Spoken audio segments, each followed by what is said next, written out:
semuanya. Assalamualaikum warahmatullahi wabarakatuh. Selamat pagi semuanya. Ketua kelas C ya.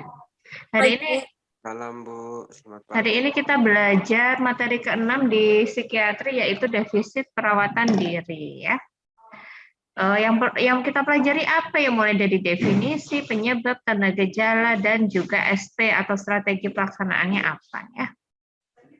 Ada yang sudah tahu sebelum saya masuk ke materi, defisit perawatan diri itu seperti apa? Kemampuan untuk merawat diri sendiri tanpa bantuan dari orang lain. Betul ya, jadi kemampuan harusnya kalau kemampuan perawatan diri itu harus dilakukan secara mandiri tanpa bantuan dari orang lain. Namun kalau yang dikatakan defisit ya, nah kalau sudah yang dikatakan defisit maka ada ketidakmampuan ya. Kemampuan merawat diri itu apa saja sih? Mulai dari merawat kebersihan diri, kemudian makan secara mandiri, ya berhias secara mandiri, dan juga toileting, ya buang air besar atau buang air kecil secara mandiri. Lalu apakah defisit perawatan diri ini juga bisa dialami oleh manusia yang mengalami kelemahan fisik saja tanpa gangguan mental? Jawabannya iya ya, karena dari definisinya selama manusia tersebut tidak mampu melakukan hal-hal yang di atas, ini 4 hal yang di atas secara mandiri, maka bisa dimasukkan dalam kategori defisit perawatan diri ya. Contohnya apa kalau misalkan orang yang bukan gangguan jiwa ya, hanya masalah fisik saja tapi bisa mengalami DPD. Contohnya pasien habis trauma kecelakaan ya. Trauma fisik kecelakaan ya, misalkan habis kecelakaan ada patah tulang ya, atau pasien dengan kelemahan neurologis misalkan stroke ya. Nah, pasien-pasien tersebut ada ketidakmampuan untuk melakukan perawatan diri secara mandiri ya, harus dibantu baik itu secara sebagian ataupun total. Maka selama itu masih tidak bisa dilakukan secara mandiri, maka dia harus bisa dikategorikan untuk DPD ini ya. Namun harus ada tanda gejala lainnya juga ya, selain dari ketidakmampuan secara mandiri melakukan perawatan diri, ada tanda gejala lainnya juga yang harus mengikuti sebelum diangkat diagnosa defisit perawatan diri ya. Nanti kita bahas. Sebelum memahami tanda gejala, kita pelajari dulu bagaimana sih terjadinya masalah defisit perawatan diri ya, atau DPD ini. Ya. Jadi kalau di jiwa, baik itu faktor predisposisi ataupun faktor presipitasi ya, ada 3 aspek yang perlu kita kaji ya, yaitu aspek biologis, kemudian aspek psikologis, dan yang ketiga adalah aspek sosial. Nah, aspek sosial ini masuk juga sosial, spiritual, dan budaya. Nah, faktor biologis dahulu. Nah, faktor biologis, ya penyakit fisik dan mental yang menyebabkan klien tidak mampu melakukan perawatan diri. Nah, tadi sempat saya contohkan, misalkan kalau penyakit fisik, ya, misalkan pasiennya mengalami stroke, misalnya pasiennya mengalami kelumpuhan karena habis kecelakaan. Kemudian kalau misalkan penyakit mental ya, dia contohnya mengalami skizofrenia atau depresi ya. Nah, pada akhirnya pasien tidak mampu untuk melakukan perawatan diri. Kemudian psikologis. Kalau dari aspek psikologis yang bisa menyebabkan defisit perawatan diri, yaitu yang pertama adalah faktor perkembangan. Jadi misalkan pada usia sekolah misalkan 7 tahun, 8 tahun, ternyata masih belum bisa melakukan toileting ya atau BAB BAK secara mandiri. Nah, berarti kemungkinan ada masalah dalam perkembangannya ya. Kan seperti halnya yang kita ketahui bersama bahwa manusia itu tidak hanya tumbuh ya. Manusia tidak hanya tumbuh tapi juga berkembang. Kalau misalkan kita dari usia misalkan sampai usia 1,5 tahun, mulai dari yang belajar merangkak, kemudian mulai berjalan, kemudian berlari. Nah, proses itu menurut kalian pertumbuhan atau perkembangan? Perubahan dari merangkak, berjalan, berlari itu pertumbuhan atau perkembangan? Pertumbuhan, Bu. Justin jawab pertumbuhan. Oh, perkembangan. Perkembangan. Perkembangan, Bu. Oh, Justin perkembangan, Susanti pertumbuhan. Nah, ada lagi yang ingin memberikan pendapatnya? Perkembangan, Bu. Perkembangan ya, sebenarnya pertumbuhan dan perkembangan. Kenapa kok pertumbuhan juga masuk ya? Karena dalam posisi mulai usia 6 bulan sampai 1,5 tahun tersebut ya, si bayi ini kan menambah dari berat badan dan tinggi badannya. Ya, kemudian menambah kemampuan dia mulai dari merangkak, berjalan. Nah, itu adalah perkembangan. Nah, ya, jadi kalau dari sisi kemampuan berjalan ya, mulai dari belajar merangkak, kemudian sampai berlari, itu adalah perkembangan. Namun dalam prosesnya pun dia juga tumbuh juga gitu ya. Jadi ya bertumbuh dan berkembang. Nah, sisi psikologis kita dalam mulai dari memberanikan diri, mulai dari yang biasanya merangkak, kemudian mulai mencoba untuk berdiri sendiri, kemudian berjalan. Nah, itu kan ada dorongan dalam diri kita ya, dari psikologis kita. Saya berani, saya mau melakukan ini. Saya kepingin seperti orang tua saya atau kakak saya yang bisa berjalan atau berlari. Nah, itu adalah faktor psikologis ya, termasuk dari faktor perkembangan dari seseorang. Nah, itu contoh dari kalau kita berlari ya, kemampuan berlari. Nah, lalu kalau kemampuan perawatan diri bagaimana? Ya sama ya. Kita ngajarin anak itu nggak bisa langsung, misalkan bayi lahir langsung ayo mandi sendiri, ayo pakai baju sendiri, kan tidak. Pertama dibantu, kemudian mulai dikenalkan, oh ini kalau habis mandi jangan lupa pakai, misalkan mau pakai inner dulu ya, atau kaos dalam dulu. Nah, caranya gimana? Oh, masukkan dari lubang kepala dulu, ya. Kemudian tangan kanan, kemudian tangan kiri masuk ke lubang yang bagian mana. Kemudian baru bajunya, celananya, kemudian sepatunya. Nah, itu kan akhirnya kan anak perlahan-perlahan belajar sampai akhirnya dia mandiri, bisa memilih ya. Misalkan kalian sekarang ya mau pergi keluar bisa memilih, oh aku mau pakai apa ya, oh waktunya kuliah oh pakai seragam yang warna apa ya. Nah, seperti itu. Nah, itu adalah perkembangan.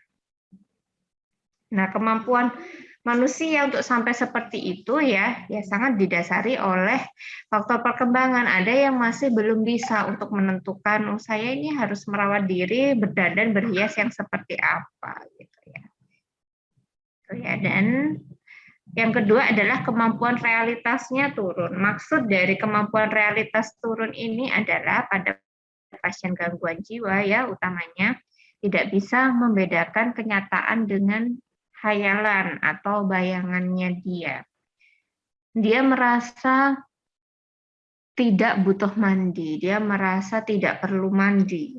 Nah, padahal kan kenyataannya manusia itu butuh mandi, butuh berhias, butuh membersihkan diri.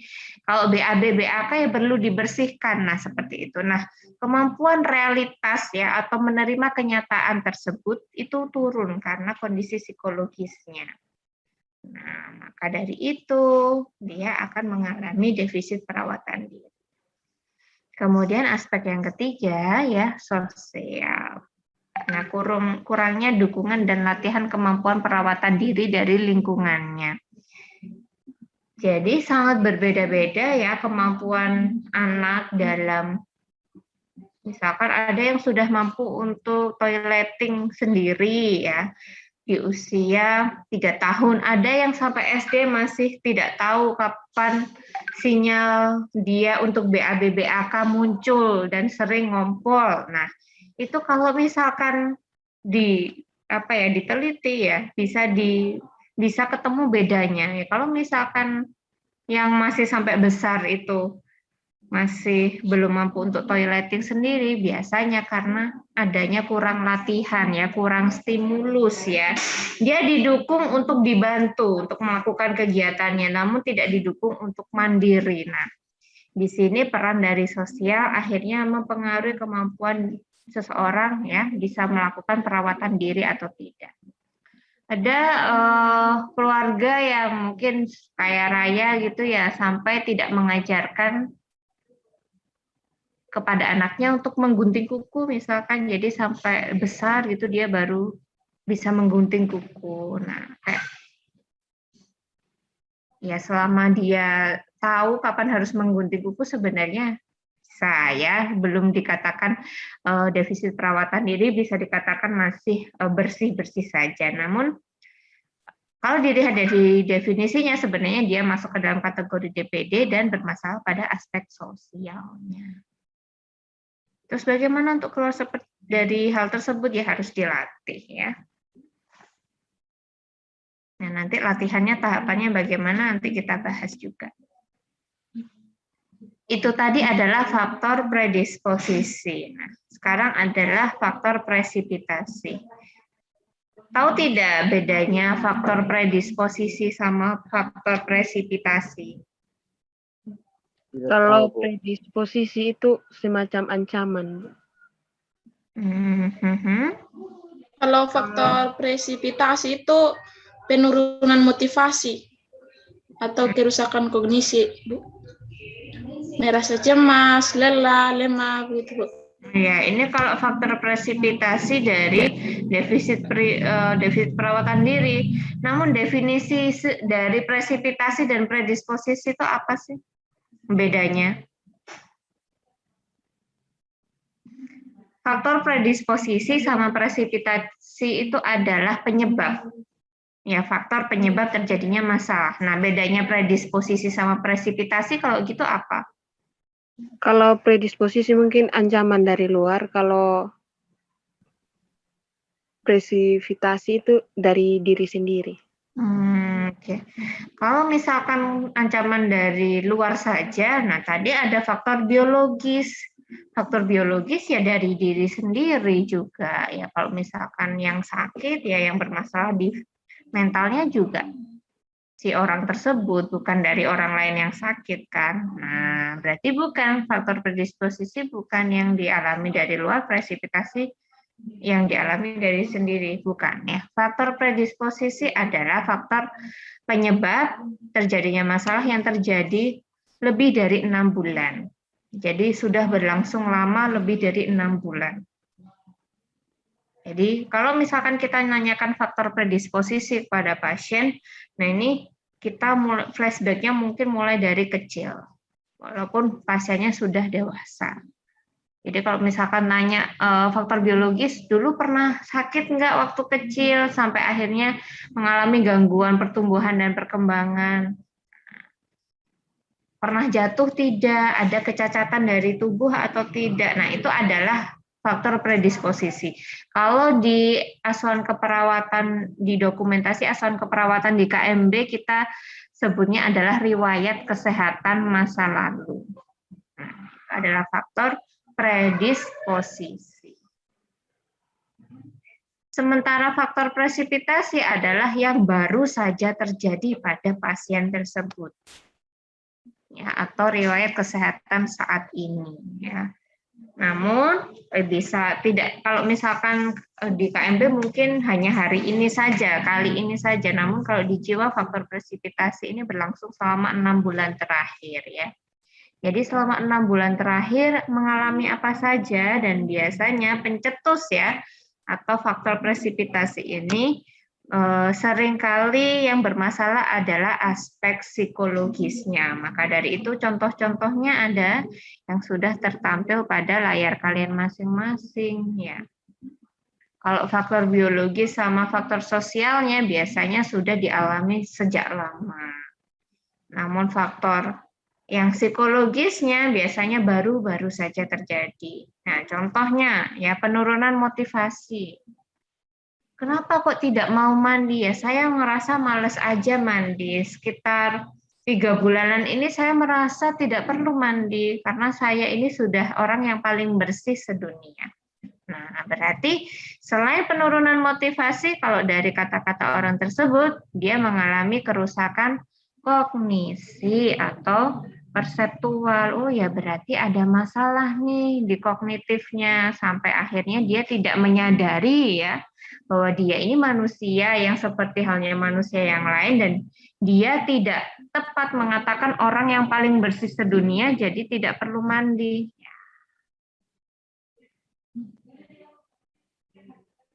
Oke, yang ketiga ya, cemas.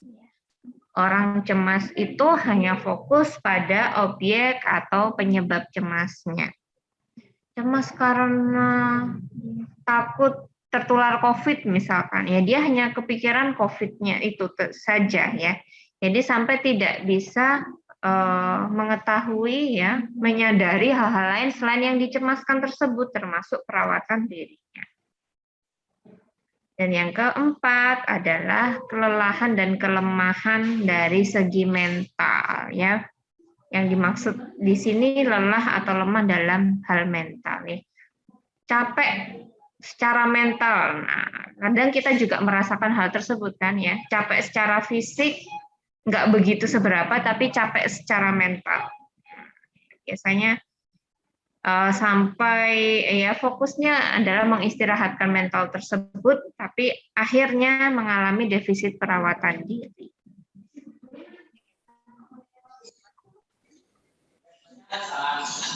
Berikutnya adalah pohon masalah ya. Kalau di dokumentasi ASKEP KMB ini adalah etiologi ya, di bagian analisa data. Nah, kalau di jiwa kita sebutnya pohon masalah.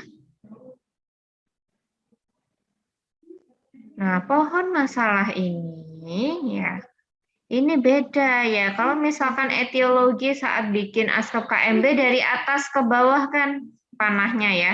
Yang penyebabnya ada di atas, kemudian turun sampai ke bawah. Yang paling bawah ini adalah diagnosa yang diambil. Nah, berbeda dengan pohon masalah jiwa ya, di jiwa ini kita buat kausanya ada di paling bawah. Kausa atau penyebabnya ada di paling bawah. Nah, ini contoh saja ya. Bukan berarti setiap kali pasien defisit perawatan diri pohon masalahnya seperti ini, tidak tentu ya. Bergantung pada pasien masing-masing.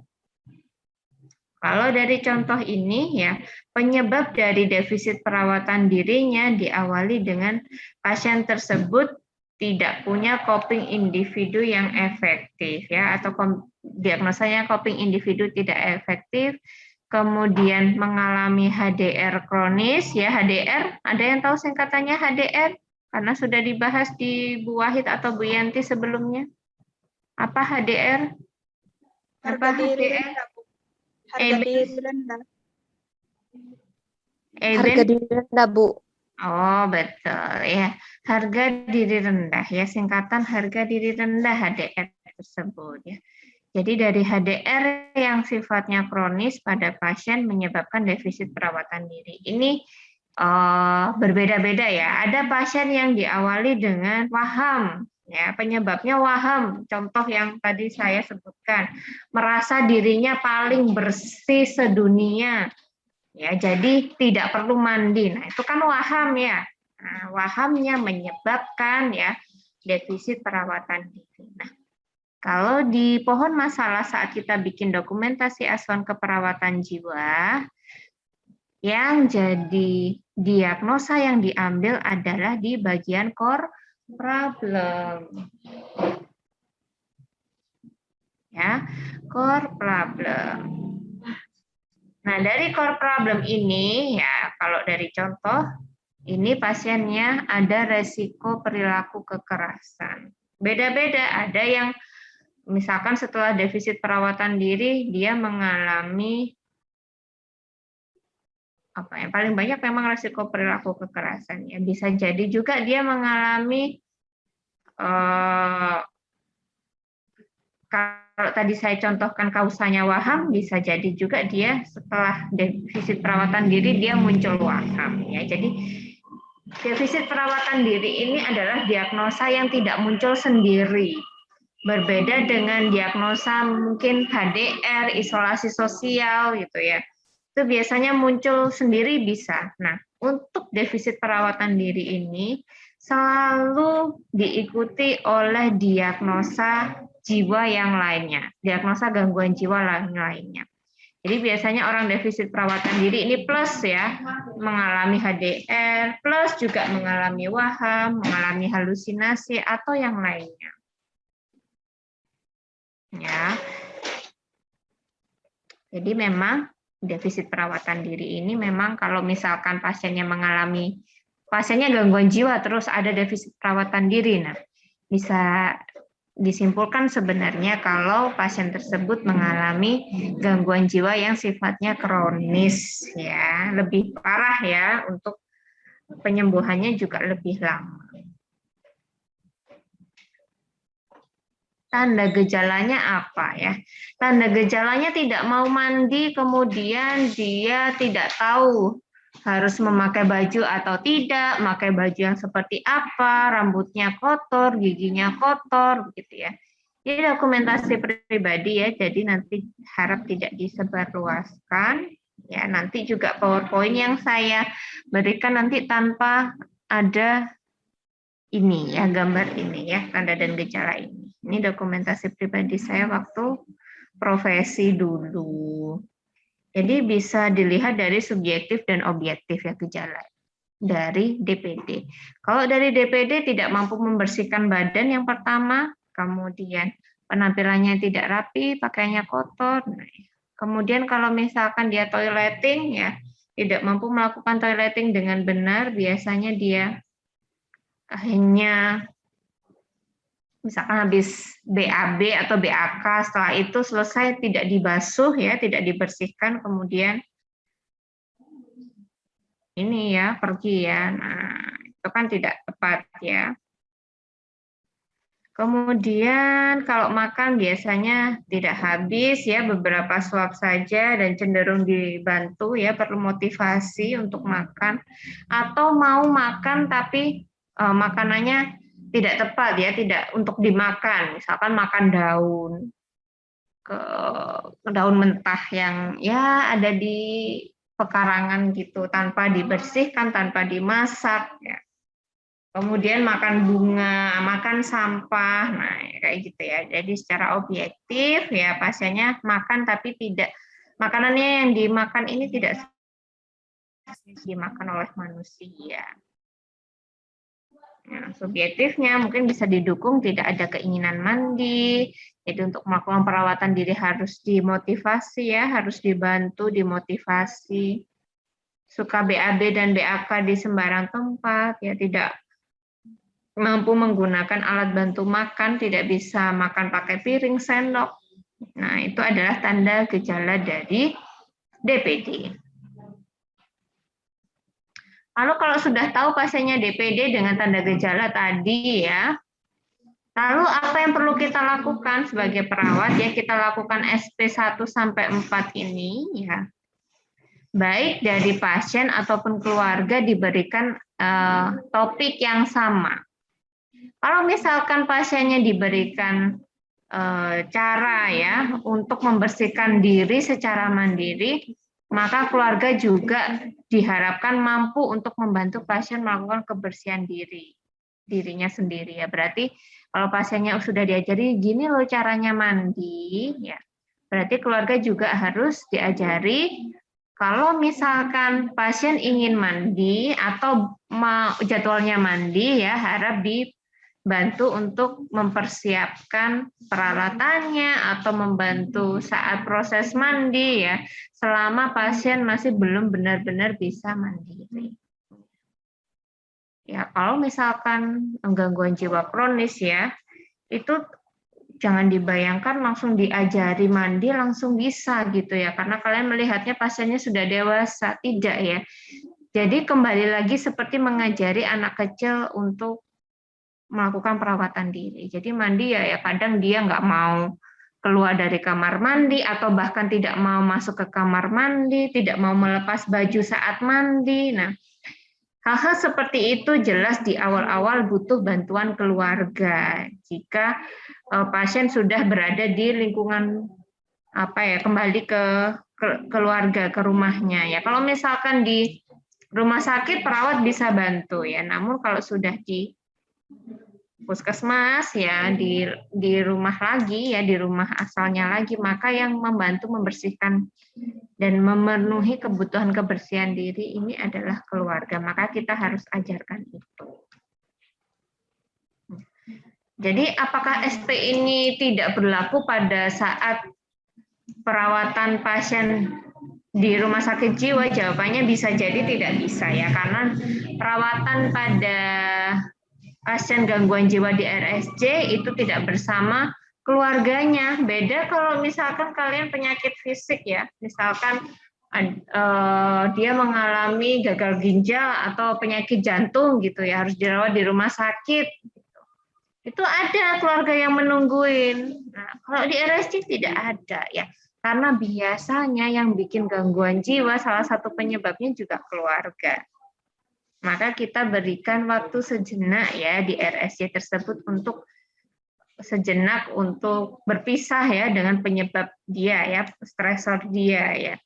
Namun kalau sudah membaik, nah kita ajari perlahan-lahan sesuai dengan kebutuhan pasien ya.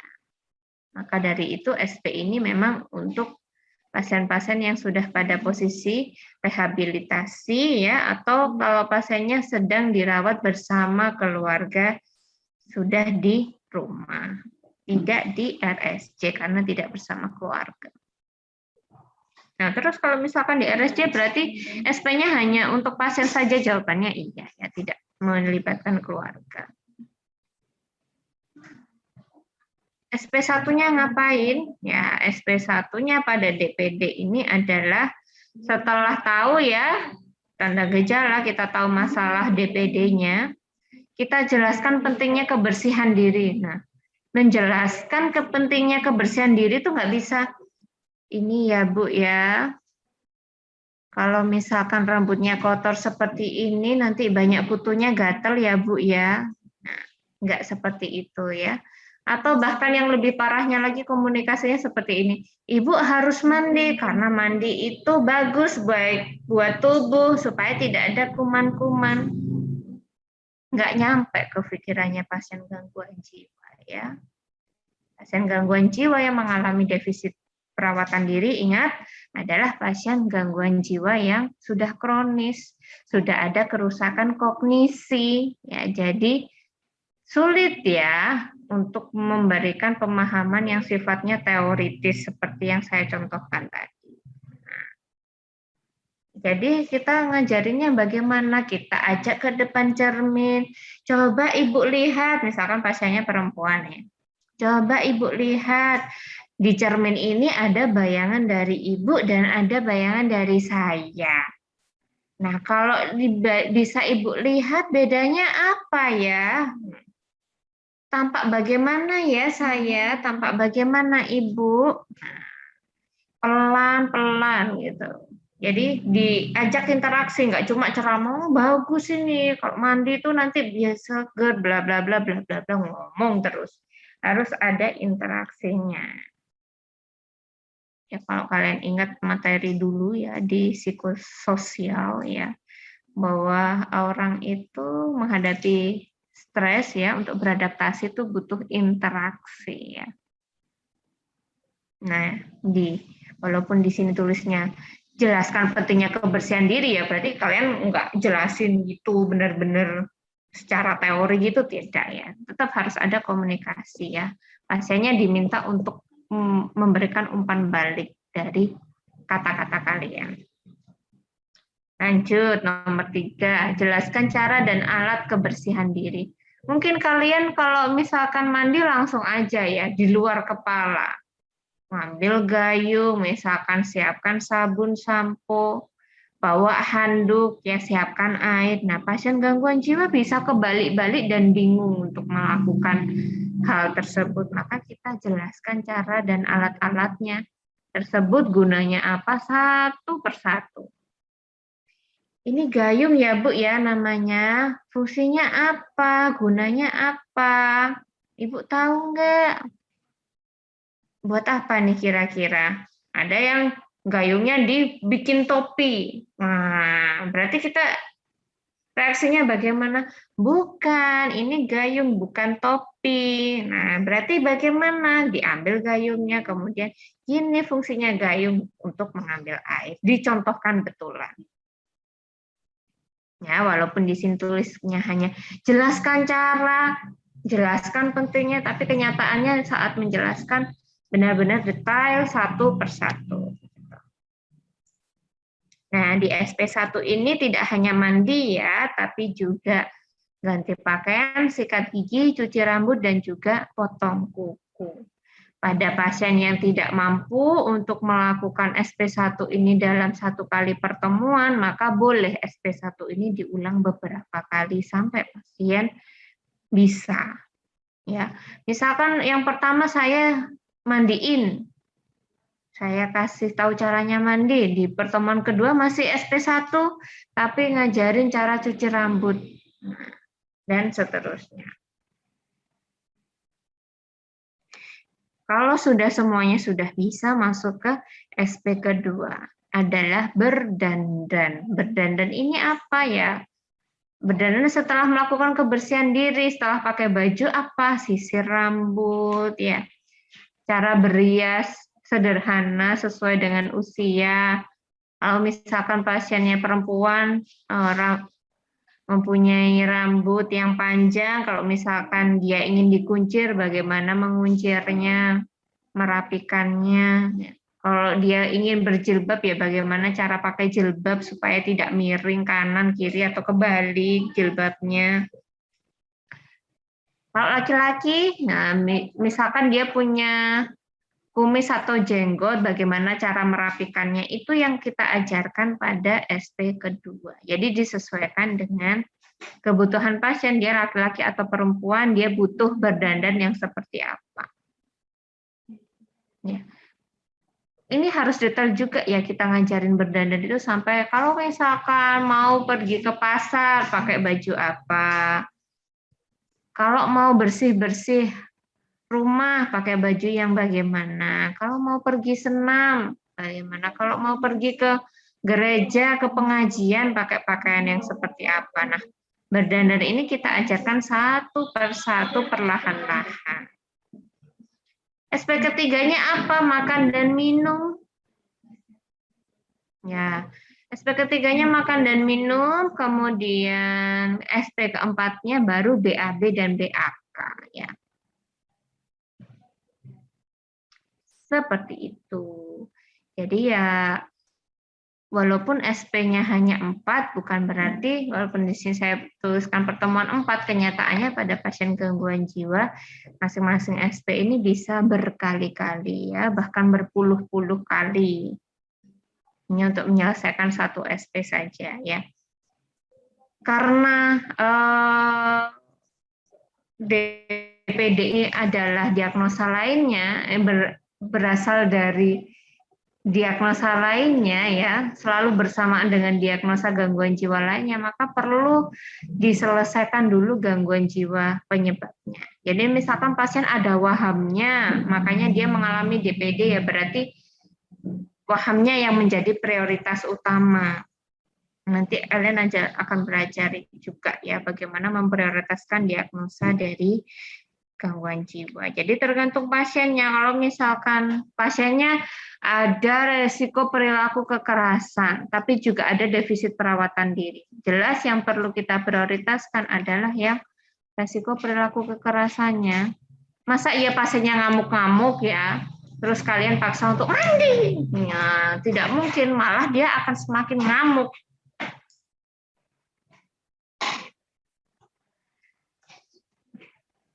Ya contoh aja pasien saya nih ya. Pasien saya tadi itu karena dia diisolasi ya, diasingkan, dipasung oleh keluarganya, ditaruh di gubuk jauh dari apapun ya. Dia kadang-kadang dikasih makan, kadang-kadang juga tidak. Dah. Pasien ini cenderung punya waham curiga, jadi sering kali ya, bahkan selalu ya, hanya duduk jongkok karena takut kalau dia berubah posisi, dia merasa ada orang lain yang akan membunuhnya. Jadi dia jongkok terus ya. Ini loh gambar. Jongkok terus seperti ini selama bertahun-tahun. Nah, ya kita juga waktu itu ya mencoba untuk melakukan ROM ya, range of motion, tapi pasiennya berontak. Ya berarti ya selama pasiennya masih ada ngamuknya ya, pertama kali ketemu saya disiram sama pipisnya. Jadi karena dia dikasih kaleng sama keluarganya ya. Keluarganya itu cuma naruh di rumah tersendiri gitu ya, bukan rumah, gubuk gitu, tersendiri, terus dikasih kaleng buat dia pipis di situ. Karena dia tidak mau keluar-keluar memang ya dari gubuk itu. Dan tidak dikasih selimut, tidak dikasih pakaian, seperti itu ya.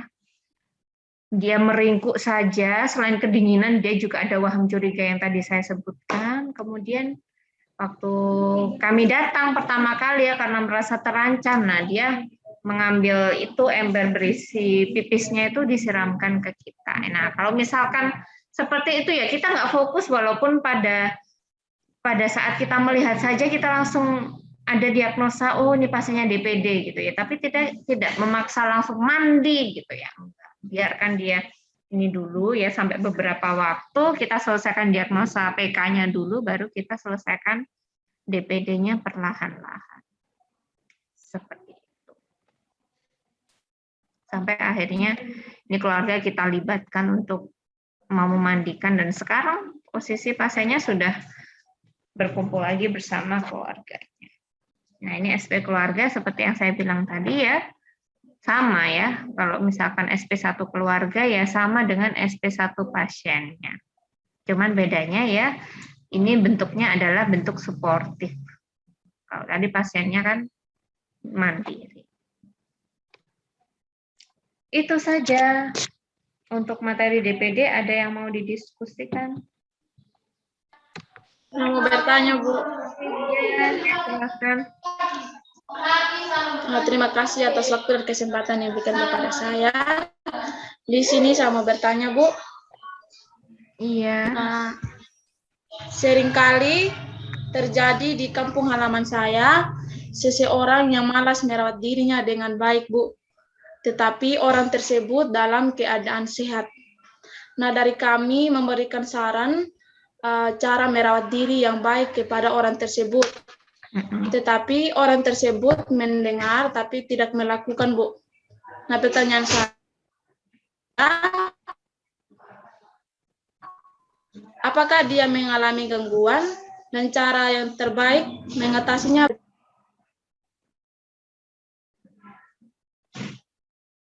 Ya. Cara yang terbaik untuk, mungkin bisa diulang, tadi sempat terputus.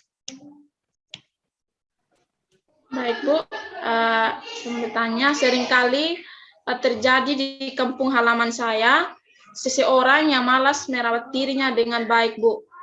Tetapi orang tersebut dalam keadaan sehat.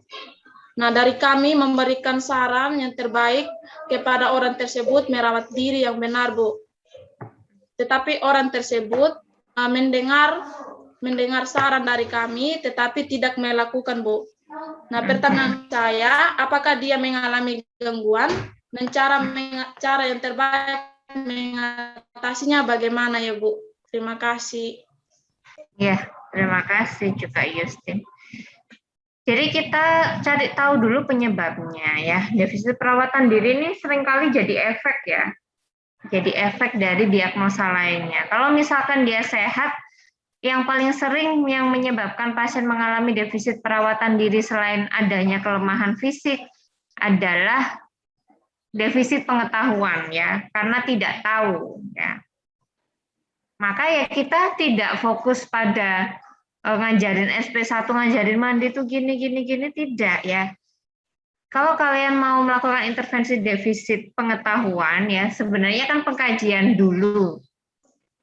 Kira-kira apa sih yang latar belakangi dia kok mengalami defisit pengetahuan? Biasanya pada orang-orang yang sebenarnya kita sudah berikan informasi tapi menolak, biasanya ada budaya ya atau adat istiadat setempat yang memberikan pemahaman berbeda terhadap dia dan itu melekat pada dia. Misalkan di suatu daerah menganggap kalau misalkan dia mandi, nah itu setiap kali mau melakukan perburuan binatang, nanti akhirnya nggak dapat banyak binatang yang dia buru, maka dia tidak perlu mandi, merasa tidak perlu mandi. Ada juga yang merasa tidak perlu keramas, karena kalau misalkan keramas nanti mahkotanya nanti merasa nanti diganggu atau bagaimana gitu, karena dianggap kayak jimat gitu.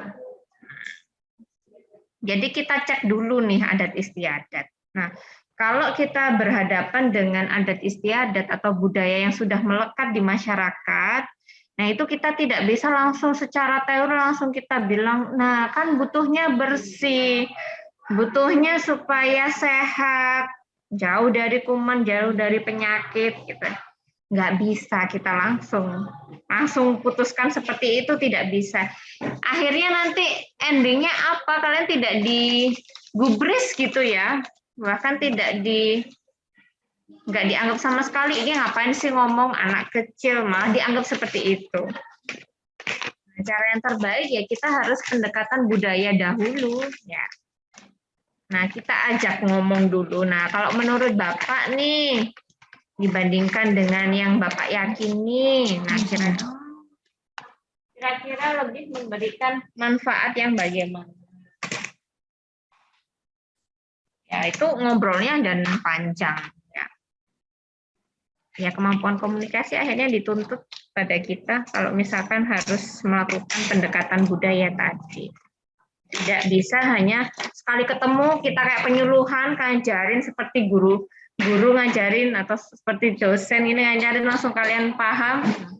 Nggak bisa. Orang kita aja ya, misalkan mengajar gitu belum tentu kan kalian langsung paham. Karena merupakan hal yang baru kan buat kalian, mungkin kalian perlu cek-cek dulu sambil lihat materi lagi. Perlu melihat materi lain, misalkan sambil searching, baca lagi, baru beberapa kalian bahkan butuh untuk, saya pengen nyoba dulu, itu baru paham, baru ketemu sama pasien gangguan jiwa dulu, baru paham, oh ini loh maksudnya defisit perawatan diri. Nah, itu adalah proses sampai orang itu tahu, ya, punya pengetahuan. Begitu juga pasien kita yang nanti kita atau masyarakat yang kita hadapi juga. Proses dia sampai akhirnya tahu, punya pengetahuan yang kita harapkan itu panjang. Jadi kita nggak boleh putus asa ya, serta-merta berharap dengan pertemuan pertama saja pasiennya, sudah saya kasih tahu kemarin, kalau misalkan mandi tuh bak mandinya harus bersih terus. Sekarang ternyata banyak nyamuk kan, banyak gini kan, nah itu malah dikapokin gitu ya. Nah sebenarnya kan dia butuh dibantu, bukan butuh dikapokin ya. Saya juga kesel kalau digituin. Ya, jadi sering-seringlah melatih komunikasi itu. Kalau misalkan kalian nggak berlatih ya susah juga. Kemudian saat tipsnya ya, kalau misalkan berkomunikasi dengan orang yang sangat mempertahankan pendapatnya ya, entah itu dia gangguan jiwa ataupun saja, tipsnya adalah kita harus banyak-banyak mendengarkan dan memberikan respon secukupnya. Ya, jadi tidak respon secukupnya berarti kita tidak juga memaksakan kehendak dari kita. Nah, baru mungkin di pertemuan berikutnya barulah kita memberikan view ya, pandangan atau pendapat kita dengan cara yang baik gitu ya. Pelan-pelan. Kayak gitu ya, Justin ya. Baik, Bu. Terima kasih, Bu.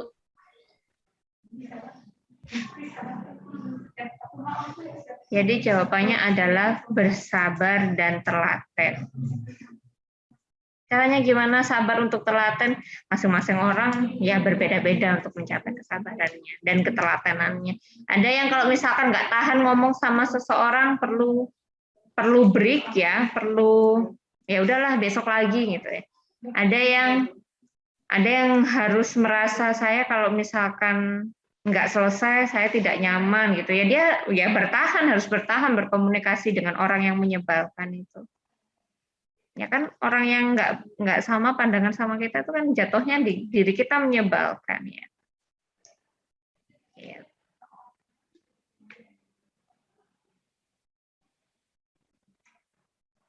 Ada lagi yang mau bertanya? Dari saya, Bu.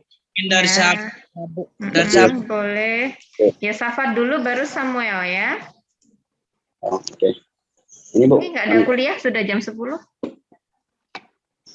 Enggak ada, Bu. Enggak Oh ada. ya. Bu. Ada kuliah kami, Bu, yang transformation kelas B, Bu.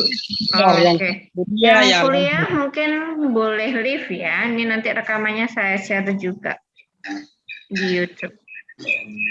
Boleh live, yang mau bertanya lanjut diskusi boleh. Permisi Bu, Ibu Ya. saya ada kuliah jam 10 Bu.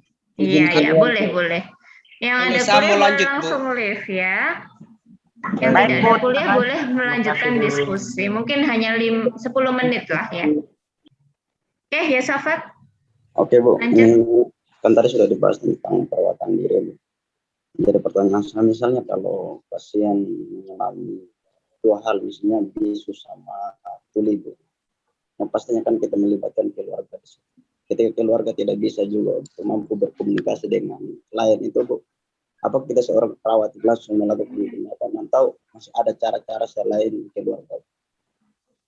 Mungkin itu saja, terima kasih. Pasiennya atau keluarganya yang bermasalah? Pasien, Bu. Pasiennya gangguan jiwa, ada DPD-nya. Ya, Bu.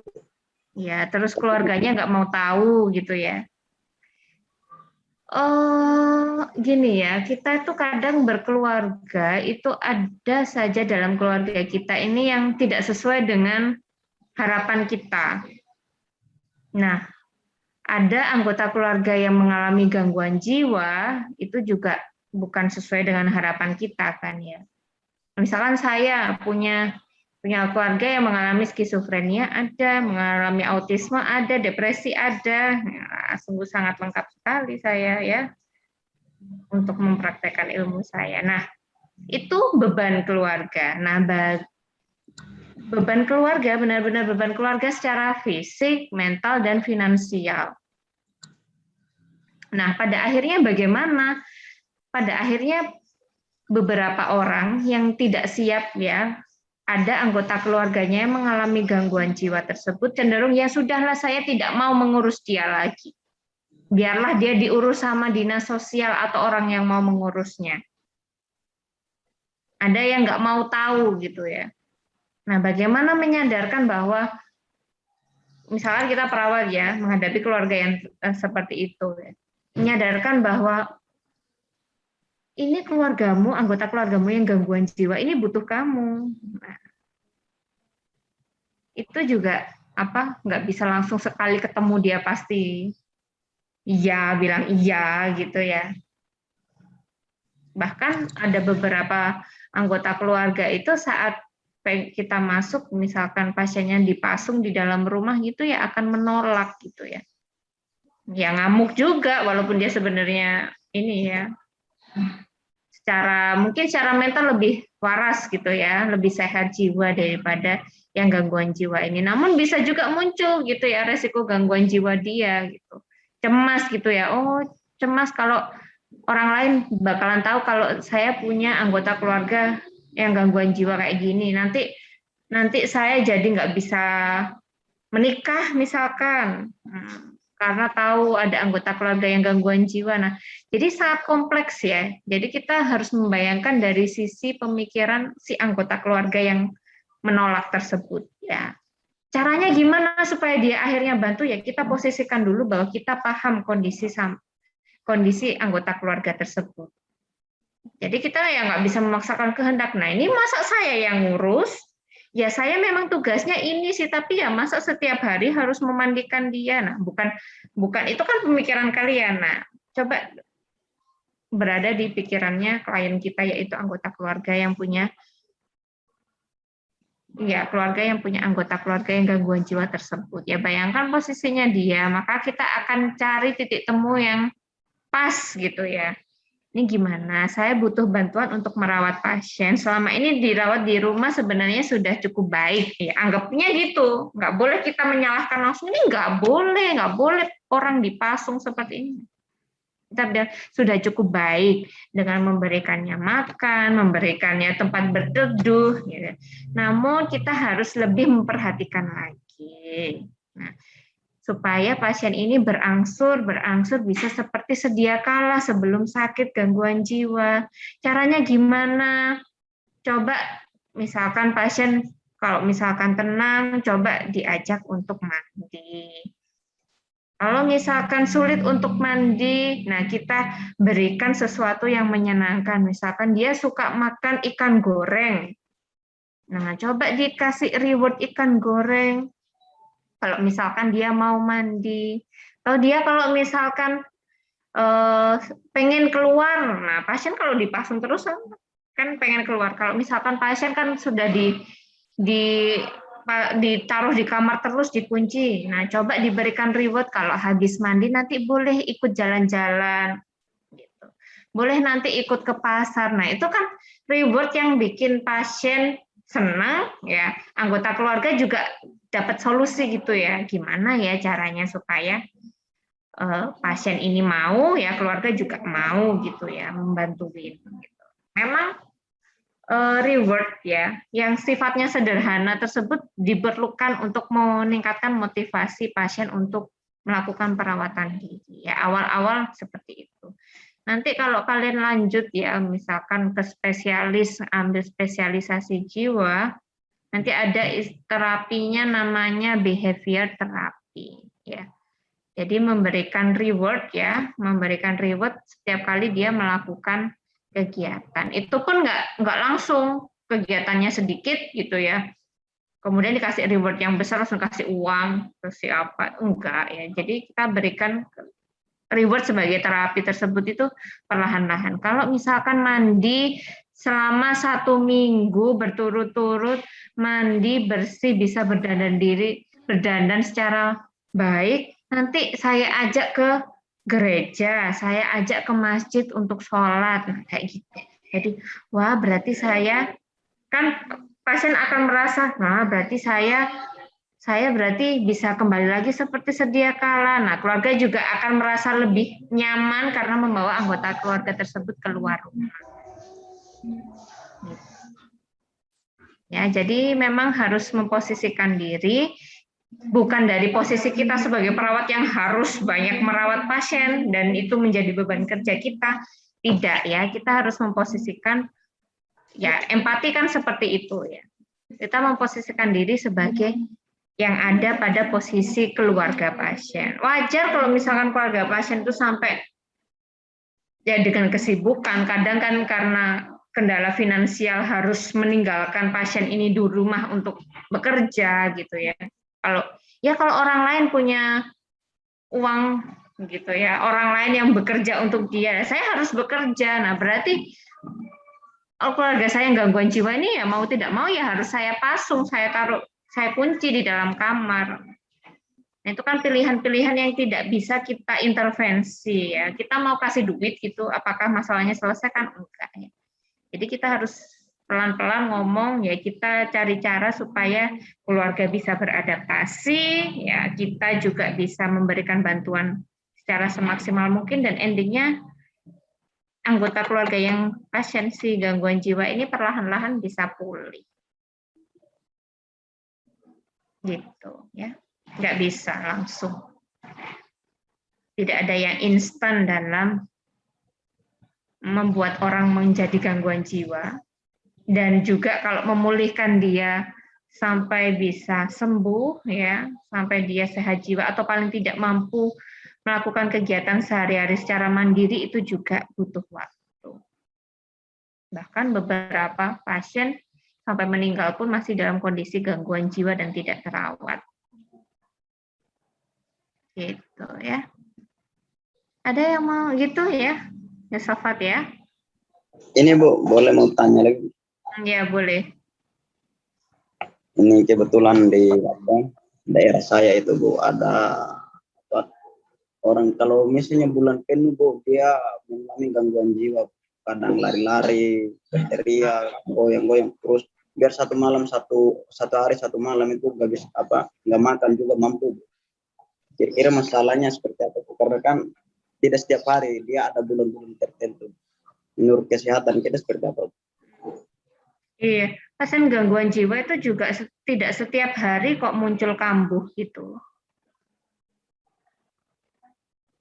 Jadi kalau misalkan waktu kambuh, ya berarti ya keluarga harus memberikan obatnya. Jadi pasien yang mengalami gangguan jiwa yang sudah ada defisit perawatan dirinya, ya itu nggak bisa kalau nggak diberikan obat. Jadi harus ada terapi farmakologis, dan jangan merasa oh pasiennya sudah nggak kambuh-kambuh lagi, obatnya berhenti gitu, ya pasti akan kambuh lagi. Ya. Nah, kayak gitu. Jadi harus diobati. Nah, masalahnya kira-kira apa ya, harus dikaji dulu ya. Ada yang bipolar ya. Bipolar itu sangat, kalau misalkan dia sangat sedih sekali, kemudian kalau sangat senang sekali, semangat sekali sampai dia mampu tidak tidur berhari-hari. Ya orang biasa nggak tidur 2 hari aja udah capek, ngantuk ya. Orang dengan bipolar pada kondisi mania saat dia bersemangat bisa 1 minggu, 2 minggu tidak tidur sama sekali. Ya, kemudian pada kondisi yang lainnya dia akan sedih sekali, mengurung diri sampai tidak mau berbicara dengan siapapun. Nah, itu adalah pasien dengan bipolar. Ya, ada yang skizofrenia juga. Kalau skizofrenia berarti hanya satu kutub, ya, dia positif saja, dia ngerasa ini saja ya. Ngerasa gangguan jiwanya. Jadi yang aktif ya, jadi halusinasi, ngomel-ngomel terus gitu ya. Tapi nggak ada kondisi sebaliknya, beda sama bipolar tadi. Gitu ya, Safat. Baik Bu, terima kasih.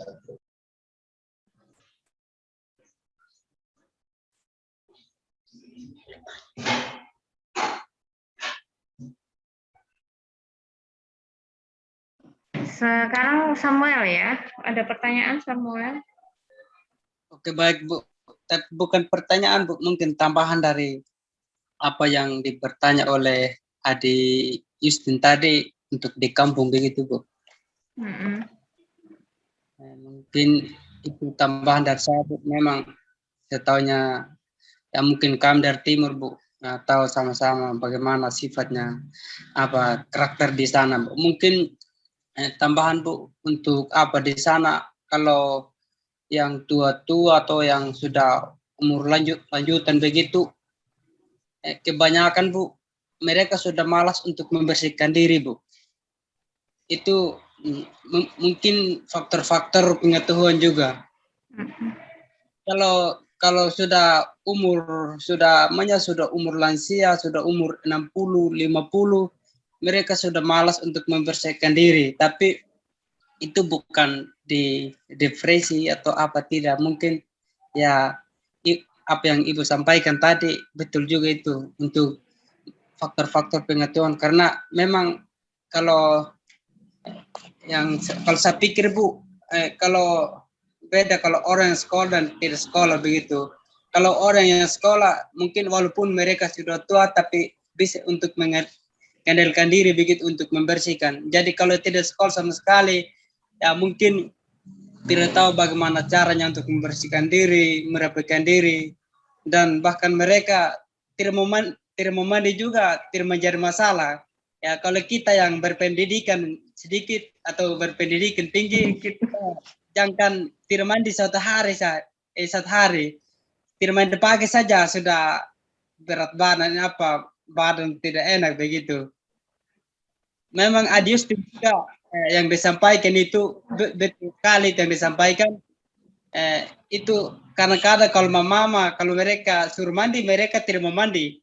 Iya saja, tapi itu kan bukan ada gangguan jiwa, tidak kan mereka sudah umurnya sudah tidak bisa lagi untuk dikendalikan begitu. Ya. Terima kasih. Iya. Biasanya sih kiat-kiat ya, ataupun yang bisa kita sarankan supaya dia meningkatkan motivasi supaya dia mau mandi, biasanya kita ajak untuk melakukan kegiatan. Biasanya orang yang cenderung males mandi, jangankan orang tua, kadang kita kalau nggak ada kegiatan itu kan juga males juga mandi gitu kan. Kayak ngerasa buat apa mandi kan cuma di kamar aja. Nah, kalau misalkan orang tua ya yang tidak punya kegiatan lagi di luar rumah ataupun bersosialisasi lagi, itu biasanya supaya meningkatkan motivasinya tetap kita libatkan untuk kegiatan-kegiatan supaya dia ada ngerasa nggak nyaman kalau misalkan dia tidak mandi atau tidak merawat diri gitu. Jadi ya diajak aja ya. Misalkan dia melibatkan diri di kegiatan yang ada di desa ataupun yang sebisanya dia, atau setiap jam sore jam berapa gitu berkumpul dengan seusia dia untuk melakukan apa gitu ya. Jadi diberikan kegiatan supaya dia akhirnya mau membersihkan diri gitu ya. Seperti halnya kita gitulah. Kalau kalian mau ketemu sama pacar sama nggak ketemu sama pacar pasti kan beda kan. Kan ada keinginan lebih untuk merawat diri kalau mau ketemu sama pacar atau orang yang kalian anggap penting gitu ya. Ya kayak gitu ya. Jadi dimotivasinya mungkin selain dengan meningkatkan pengetahuan juga coba diajak di beberapa acara atau kegiatan gitu ya, yang bisa meningkatkan motivasi dia untuk mandi, merawat diri, membersihkan diri. Gitu ya. Itu tugasnya siapa? Itu tugasnya masyarakat juga. Nanti di 20 tahun lagi paling banyak lansia di Indonesia. Karena ya kebetulan juga banyak dari kita yang nggak sakit-sakitan ya karena imunisasinya lebih lengkap, kemudian apalagi di desa ya gaya hidupnya juga sehat gitu ya. Jadi manusia akhirnya di Indonesia ya cenderung hidup lebih lama ya, mungkin bisa 80-90 tahun. Nah, mungkin usia 60 tahun masih banyak yang terlibat untuk berbagai kegiatan ya karena dianggap lebih muda gitu ya. Jadi kita perlu wadah juga ya, memberikan wadah bagi lansia-lansia tersebut yang sudah tidak bekerja lagi tetap bisa menyalurkan energinya, bisa tetap berkegiatan sehingga tetap termotivasi gitu ya untuk melakukan kebersihan diri, menjaga kebersihan diri. Itu saja sih sarannya. Ada yang lain? Bu, saya mau bertanya lagi, Bu. Oh, Justin mau tanya lagi ya. Satu kali aja ya, Justin. Habis itu kita akhiri ya. Ya, Bu. Ya. Mau bertanya, Bu. Ini seringkali terjadi seorang pria di media sosial mengaku dirinya itu seorang wanita, Bu. Dengan menggunakan nama wanita dan bertingkah, bergaya, berbicara seperti wanita, Bu. Nah, pertanyaan saya, apakah dia itu ada gangguan jiwa ya, Bu? Terima kasih.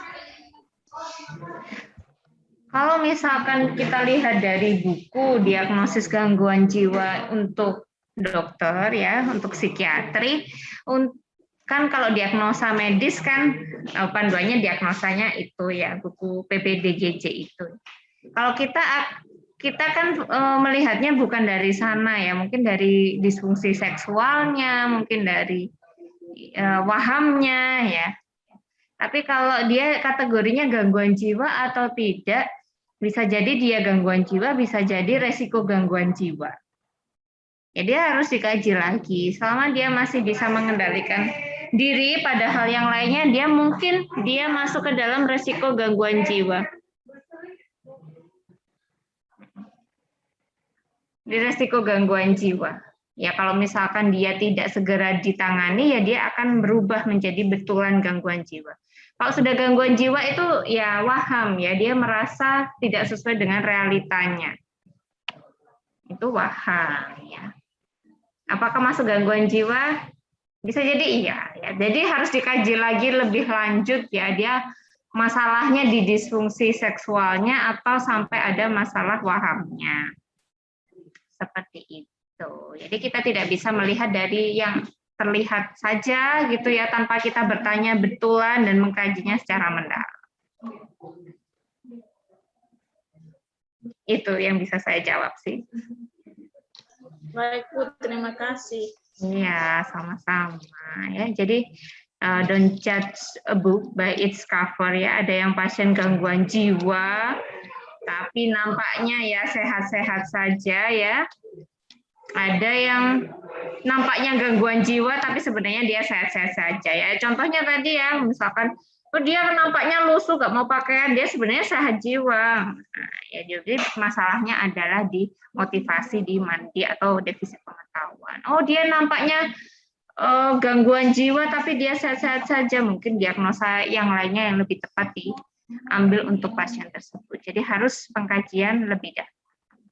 Ya, tidak hanya terlihat dari objektifnya saja. Mungkin itu saja ya untuk pertemuan kali ini. Ya, mungkin sudah melebihi waktu juga. Terima kasih atas kehadirannya. Mohon maaf jika ada kekurangan dalam penyampaian pada pertemuan kali ini. Saya cukupkan. Terima kasih. Assalamualaikum warahmatullahi wabarakatuh. Selamat pagi. Waalaikumsalam warahmatullahi wabarakatuh. Terima kasih. Terima kasih Bu. Absennya di mana, Bu? Waalaikumsalam. Sudah saya absen, sudah saya record juga. Nanti akan saya info lagi ya di grup ya. Iya, Bu. Baik, Nanti melalui terima kasih. nanti absen dan kuis melalui Janitra, tapi saya info lebih lanjutnya nanti di grup WhatsApp ya. Baik Bu, terima kasih. Sementara saya cukupkan dulu ya pertemuan kali ini ya. See you next week. Bye-bye.